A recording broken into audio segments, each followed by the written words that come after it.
A number of comments have objected to you using the general term the West, and they want you to be more specific because there is no monolithic bloc called the West. It is an unfair generalization, they say. You know, it's strange, if you think about it. It's strange that you don't want me to call you the West. You don't want everyone to be lumped together under that term. It's not my term, it's your term. I didn't come up with it, you did. You call yourselves the West. Western civilization. We all grew up hearing about how wonderful the West is. Western achievement, Western thought, Western enlightenment. You're happy to take collective credit as the West for whatever you think is good. But for the bad things, you want to disassociate yourselves from it. When you're talking about the bad things, then you're like, whoa, what West are you talking about exactly? Who do you mean by the West? The way you people tell the story, people like Douglas Murray or Jordan Peterson or Sam Harris or Richard Dawkins or Hitchens, Christopher Hitchens, all these types, you would think that every European on the continent participated in painting the Sistine Chapel. Everyone painting in shifts. All of you collectively invented penicillin, from the telephone to airplanes, from the cotton gin to the microchip. You all did that as one gigantic team effort. We, the West, abolished slavery. We, the West, gave women the right to vote. We, the West, developed modern technology. You like being called the West then, but just bring up just one of your innumerable atrocities, and then everyone starts looking around. Who, me? Oh, you must have me mistaken for some other person, some other West. Shaggy. It wasn't me. My forefathers didn't own slaves. My forefathers didn't slaughter the Native Americans. My forefathers were just poor, innocent peasants. I have nothing to do with it. Innocent as can be. You want to take collective credit, but you want to individualize a man who killed more people in a matter of seconds than anyone in the history of the human race. And not to mention every American president after Truman. From the Korean War to Vietnam to the dirty wars in Central and South America to Panama, the first and second wars in Iraq, Somalia, Afghanistan, Libya, Syria, and before Truman. I don't think that the United States has had a single decade in its history when it wasn't slaughtering some people somewhere in the world. These are all products of Western civilization too. But anytime these crimes get brought up, you deny collective responsibility. I mean, if I tried to list all of your crimes, I can't even remember them all. But if I try to list just the ones that I can remember, your battery will die before I can even properly get started. You've got statues of Winston Churchill, who starved millions of Bengalis and who used poison gas on the Kurds. You not only don't condemn your terrorists, you not only don't try them for war crimes as they should be tried, you re-elect them into office. Not just elect them, re-elect them.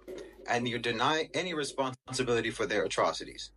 No, if you want to be called the West, when it comes to any positive achievements, then you have to accept being called the West for all the full catalog of inhuman, vicious, genocide, murder, rape, torture, bigotry, exploitation, oppression, assassinations, coups and subjugation, evil and brutality, all that your people have ever committed.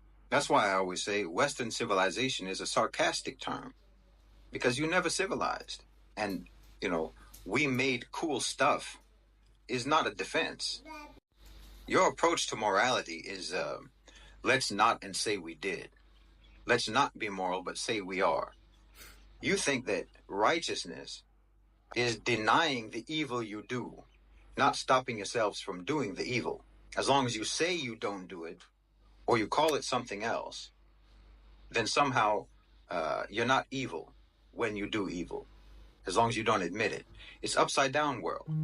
Every day is backwards day in the West. Bad is good, wrong is right. It's no surprise that you think that a person should be called whatever pronoun they self-identify as, because that's what you've always believed. That's what you've always done.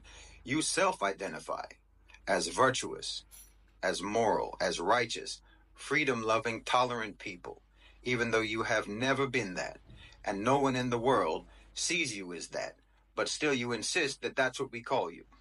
You insist that we deal with you as if that's what you are. You've always believed that the whole world should participate in your self-delusion. So, of course, you came up with this idea that a man should be called a woman and treated as a woman if he believes that that's what he is, or a woman a man. This isn't new with you. It's always been the way you believed. It's always been the way you functioned in the world. That you believed that you had the right to defy objective reality, and that your own victims had no right to define you. No matter what, you insist on your own blamelessness. And I'm telling you, how on earth do you expect to ever stop doing blameworthy things if you think that you are immune from blame, no matter what you do? Yes, okay. Your forefathers were probably poor peasants. I agree with you. They didn't participate in the crimes of the West. They didn't participate in colonization or imperialism. But then they also have no reason to take pride in the achievements of the West either, and neither do you. They were victims of the West in their own way, and so are you. If you want to disassociate yourself from the crimes, then disassociate yourself from the achievements, and realize that you and your forefathers and your ancestors were all abandoned and betrayed and duped by propaganda about Western civilization. No one ever cared about your development or your forefathers' development. No one ever cared about your welfare or your forefathers' welfare. No one ever cared about your upliftment or theirs. No one ever cared about your life. Not yours, not your forefathers, not your ancestors. And the West doesn't care about you now. But here you are defending it. Like you have no self-esteem, like you have no pride. You and I both know the West doesn't care if you starve to death. They don't care if you get kicked out of your home and live on the streets. If you spend the rest of your life drowning in debt, they don't care. If you fry your brains on drugs, they don't care. And if you decide that life is too hard, they'll help you kill yourself. That's the West. And that's what the West thinks of you. The West didn't raise you right, because you don't matter to the West. They don't care if you have knowledge. They don't care if you have an education. They'll pass you on up to the next grade, whether or not you can read or write, because you don't matter. Every day of your life, your civilization, all around you, is shouting at you in a million different voices that you don't matter. You're just a replaceable cog in the machine. Everyone in the West is regarded as disposable by the West, and still you defend it as the pinnacle of human refinement. You need to break that spell, because you're living in a trance of propaganda that's all designed to keep you oblivious to your own humiliation. But then you'll get mad at me for trying to tell you to break that spell, to break that trance. You'll get mad at me because I'm trying to tell you that you need to stop being humiliated. You need to stop aligning yourself with the ones who are humiliating you. You need to stop aligning yourself with the ones that were humiliating your forefathers and that are humiliating you now. And you're going to get mad at me. But you don't disassociate yourself. I'm supposed to disassociate you from them, but you're not. Why should I disassociate you from the West when you don't do it yourself? I'm trying to tell you that you need to break the trance. I'm trying to tell you that you need to break out of the propaganda. You need to break out of the indoctrination. You need to break out of the programming. But you're going to get mad at me for telling you that.